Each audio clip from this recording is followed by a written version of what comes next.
you recently said you feel like you're getting too old for MTV, yet you just signed a massive 140 episode deal. Yeah. So what happened there? I think the reality of it is, for sure this was the last season of Fantasy Factory, right? Shot the whole thing, broke the world record, jumped in the car backwards 90 feet, did it, did a whole show, did a singing speech to say goodbye, hour-long special.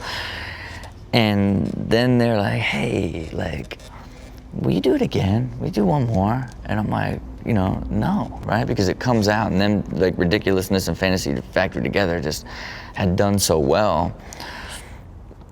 And, for MTV in general, it wasn't on purpose, but I was kind of threatening them, not threatening, but basically saying I don't want to be on MTV when I'm 40. I don't want to be Kurt Loder.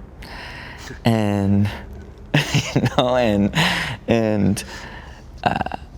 as we were talking, right, when they wanted me to do it, they're do Fantasy Factory again. I said, man, honestly, it's gonna have to be so much money that I'd be stupid not to do it. And then a couple weeks later, they're like, how about this? I'm like, okay, when do we start? But ultimately I said, look, let's do one big deal. Because the big scary threat for them was I'm walking away from Ridiculousness, right? Because this would be my last season of Ridiculousness. This next one coming up contractually, and so the scary part for them is if I walked away from that.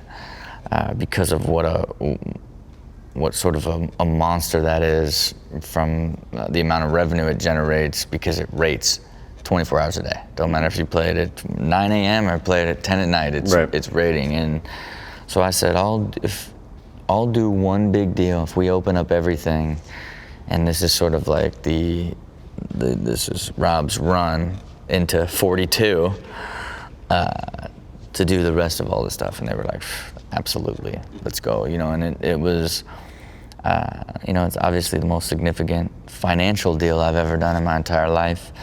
And it was painless and cool, I negotiated it one-on-one with the top people, and without dealing with lawyers or or agents or anybody.